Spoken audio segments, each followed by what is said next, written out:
আসসালামু আলাইকুম প্রিয় কৃষিপ্রেমী ভাই ও বোনের, আশা করি ভালো আছেন। এগ্রিকালচার ইনফো বাংলা ইউটিউব চ্যানেলের পক্ষ থেকে স্বাগত জানাচ্ছি। আমি আছি নওগাঁ জেলার ধামুরহাট উপজেলার আলমপুর ইউনিয়নের শিববাটি গ্রামের এক কৃষক ভাইয়ের বেগুন খেতে আসছি। উনি অনেক শখ করে এবার বেগুন লাগিয়েছেন, আগে লাগিয়েছে কিনা জানি না, ওনার সাথে আলাপ হবে। আর এটি সম্পূর্ণ এই রাইস বেল্ট, যদিও একটু আপার ল্যান্ড, একটু উঁচু জমি, একটু জমিগুলো একটু দেখাও। বেশ ধানের জমি হলেও বেশ উঁচু জমি, এগুলোতে রবি শস্য বা ভিটে মাটি আমরা বলি, এগুলো করার জন্য উপযোগী। তো আমাদের এখানকার কৃষকরা ধান চাষে অভ্যস্ত, কিন্তু ধান চাষের পাশাপাশি যেহেতু নিজেদের সবজির চাহিদা মেটাইতে এখন বিভিন্ন ফসলে কৃষকরা যাচ্ছে, এই কৃষকরা মডার্ন টেকনোলজিগুলা শিখছে এবং জানার চেষ্টা করছে এবং বাস্তবায়ন করারও চেষ্টা করছে। তো এই যেখানে আছি, আপনার নামটা একটু বলেন। আমার নাম আব্দুল কাহার। আব্দুল কাহার। কাহার ভাইয়ের খেতে আসছি। কাহার ভাই তো আগে মালচিং দিয়ে কোনোদিন করেন নাই? না, আগে মালচিং করি নাই। আচ্ছা, তো কাহার ভাই এই প্রথম মালচিং দিয়ে করেছে। তো প্রিয় আমার যে দর্শক বা আপনারা যারা ভিডিওটা দেখছেন, সবার জন্য একটা লার্নিং ক্লাস হবে, একটা সেশন হবে। সেটি হচ্ছে, কৃষক ভাই তো মালচিং করেছেন, মালচিং এর উপকারিতা কি এটা তো জানা আছে কি? না, ওই রকম ভাবে জানা নাই, মানে এটা শুনেছেন, বলেছে, এইভাবে করেছে, তাই না? আপনিও আসেন। তা আজকে যেহেতু আমার কাজই হচ্ছে কৃষকদের সাথে এই তথ্যগুলো সরবরাহ করা এবং প্রযুক্তিটাকে সম্প্রসারণ করা, সম্প্রসারণ কর্মী হিসাবে এটা আমার কাজ। তা আমি একটু আমার ছোট ভাইকে বলবো, এই যে মালচিং গুলা একটু ক্লোজলি দেখাও তো। আগে মালচিং এর ছিদ্র যেটা করেছে সেটা একটু দেখাও। যে দর্শক আপনারা দেখেন, আপনারাই দেখেন যে মালচিং এর ছিদ্রগুলা কি প্রপার হয়েছে কিনা। আসলে মালচিং এর ছিদ্র প্রপারলি করতে পারেনি আমার কৃষক ভাইরা। এই যে যেটা করেছে এটি আসলে বেগুন চাষের জন্য সঠিক মাপ হয়নি। এছাড়াও আপনি মালচিং দেখেন যে মালচিং কিন্তু বেড থেকে বেরিয়ে গিয়েছে, অর্থাৎ তার যে ওয়াইড লেংথটা থাকবে, ওয়াইডটা থাকবে, প্রস্থটা থাকবে, সেইটার তুলনায় মালচিংটা ছোট হয়েছে। বেড তো 30 ইঞ্চির করা আছে, তাই না? সুন্দর 30 ইঞ্চি, 30 থেকে 36 ইঞ্চির বেডই বেগুন চাষের জন্য লাগে। তো উনি বেডটা ঠিক করেছেন, কিন্তু কৃষক ভাই মালচিংটা কিভাবে বিছাবেন সেখানেও তার কিছু ত্রুটি আছে।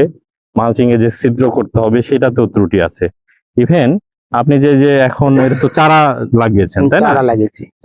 চারা লাগার পরে, আমি আগে মালচিং এ পরে যাচ্ছি, আপনাকে সাথে একটু হাতে কলমে বসেন।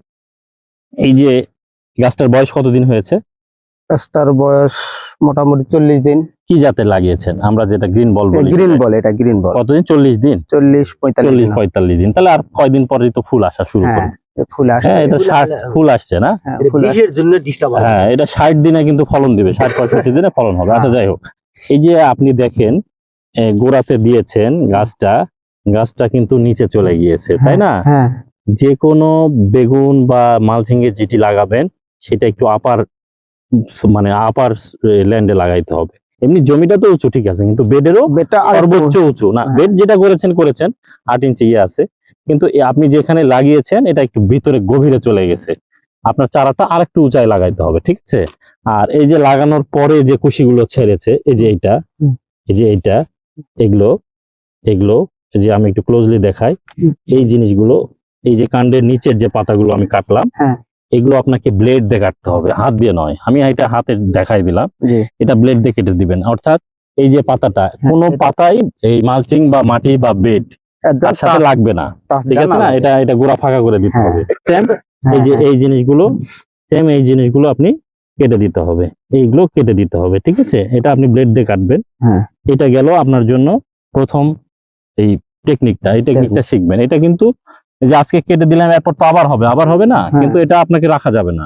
যতবার হবে আপনি 7 দিনে একবারে উপরে, এই পাতা যেন মাটির সাথে সংস্পর্শে না আসে। দুইটা কারণে: একে, এই পাতা আমাদের ফলনের জন্য কোনো কাজে দিবে না; দুই, এই পাতা মাটির সাথে থাকলে ক্ষতিকর ব্যাকটেরিয়া, ছত্রাক এটার দ্বারা আক্রান্ত হয়ে গাছটাকে নষ্ট করতে পারে। গেল।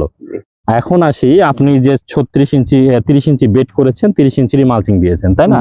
নিয়ম হচ্ছে, মালচিং আপনার এটা মাটির নিচে থাকবে। এই যে মাটিটা ফাঁকা হয়ে গিয়েছে, যদি ফাঁকা হয়ে যায়, মালচিং এর কাজ কি? আমার সেচের প্রয়োজনীয়তা যেন কমাই দেয়, তাই না? একবার সেচ দিলে মালচিংটা রস ধরে রাখে, এটা কিন্তু মালচিং এর অন্যতম কাজ। মালচিংটা কি? গাছের গোড়ায় আমরা যে খড়কুটো গুলা দিতাম না, কেন দিতাম? এখানে রসটা ধরে রাখে। এটা কিন্তু 1 নাম্বার মালচিং এর কাজ। 2 নাম্বার হচ্ছে এখানে আগাছা জন্মাবে না, মানে কোনো ঘাস জন্মাবে, তাই না? আমার যদি এদিকে ফাঁকা থাকে তো এদিকে বাতাস ঢুকে বা অন্য কিছু, এমনি ঘাস কিন্তু বের হয়ে আসবে, ঠিক আছে? আবার এই যে এর যে হিট অ্যাবজর্বার আছে, মানে গরম যে সে সইবে, এর ভিতরে বিন্দু বিন্দু বিন্দু বিন্দু কিন্তু বাষ্পীভূত ভাবে পানিটা জমবে, তাই না? এতে ফাঁকা থাকলে কিন্তু পানিটা শুকায় যাবে, অর্থাৎ খালি গরমই হবে। আপনি দেখেন মালচিং কিন্তু প্রচন্ড গরম হয়ে আছে, তাই না? এবং মালচিংটা দুর্বল হয়ে যাবে। তাহলে 30 ইঞ্চি বের হলে অন্তত 36 ইঞ্চি আপনি মালচিং নেবেন, 3 ইঞ্চি করে যেন মাটিতে ঢাকা থাকে, গেল 2। আর 3 নাম্বার হচ্ছে আপনি যে ছিদ্রগুলা করেছেন, এটা কিন্তু এই বেগুন কিন্তু বহু বর্ষজীবী, মানে বুঝেন তো, মানে 1-2 বছরের অধিক কিন্তু এই গাছটা রাখা সম্ভব। 1 বছর তো থাকবেই, তাহলে 1 বছরের জন্য যে ছিদ্রটা করেছেন, এই ছিদ্রটা কি ছোট হয়ে যায় গেছে না? এত ছোটতে ছিদ্রতে এটা হবে না, কারণ আপনাকে তো একটু সার দিতে হবে, হবে না? সারটা দিবেন কোথায়? শুধু নালাতে দিলে তো গাছ ওই নালা পর্যন্ত শেকড় যেতে যেতে সময় লাগবে, তাহলে গাছকে কোথায় ভাবে দিবেন?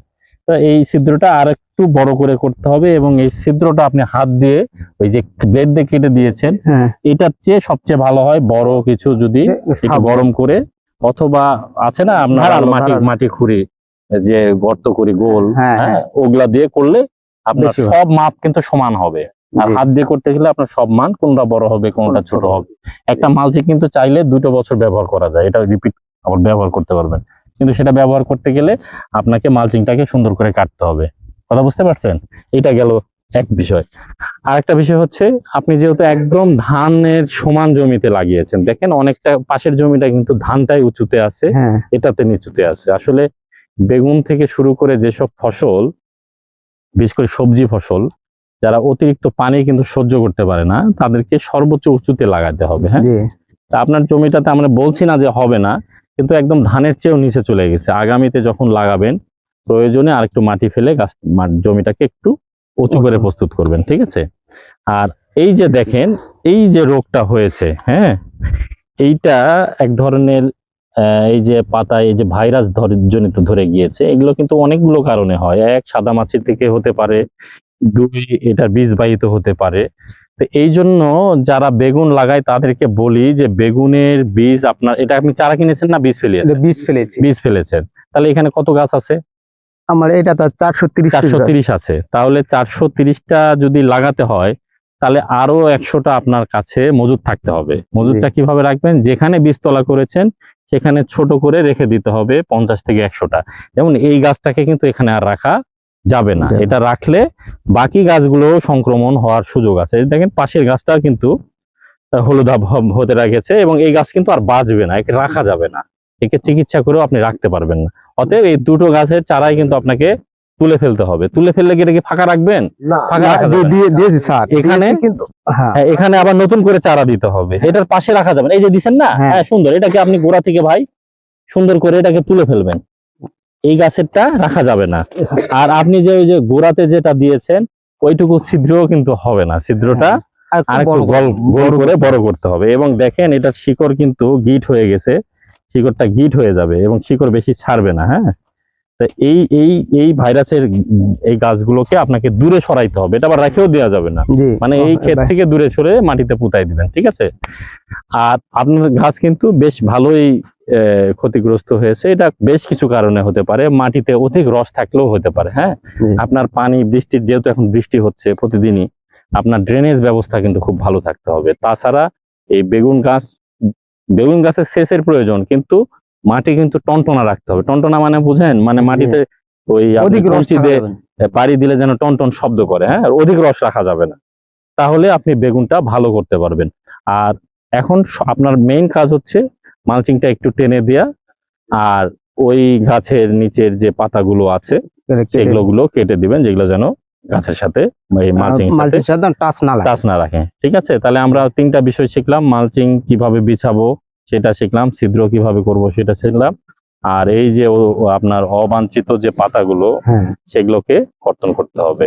আর এই গ্যাপ ফিলিং তো আপনি করেছেন সুন্দর, তাহলে এই যে যেগুলো আক্রান্ত হয়েছে এগুলাকে দূরে সরাইতে হবে, ঠিক আছে? আমরা কীটনাশক, ছত্রাকনাশক, বালাইনাশকে ধীরে ধীরে যাব, কিন্তু তার আগে আমার জমিটাকে যত কম বালাইনাশক প্রয়োগ করা যায় সেভাবে দিয়ে আমরা জমিটাকে রাখবো। এতে অর্থনৈতিক আপনার ক্ষতিটা কম হবে, প্লাস আমরা যারা ভোক্তা আছে তারা একটু নিরাপদ খাদ্য পাবো। ঠিক আছে, তো ধন্যবাদ প্রিয় দর্শক, আপনাদের হয়তো এই মেসেজটা কাজে লাগবে। আশা করি যারা বেগুন চাষি আছেন, বিশেষ করে এই যে এরকম সেমি ল্যান্ডের যারা লাগান, বা এই যে একটু আপার ল্যান্ড কিন্তু ধানের জমির সাথে প্রায় সিমিলার, তাদের জন্য এই মেসেজগুলো কাজে লাগবে বলে মনে করছি। সকলকে ধন্যবাদ, ভালো থাকবেন।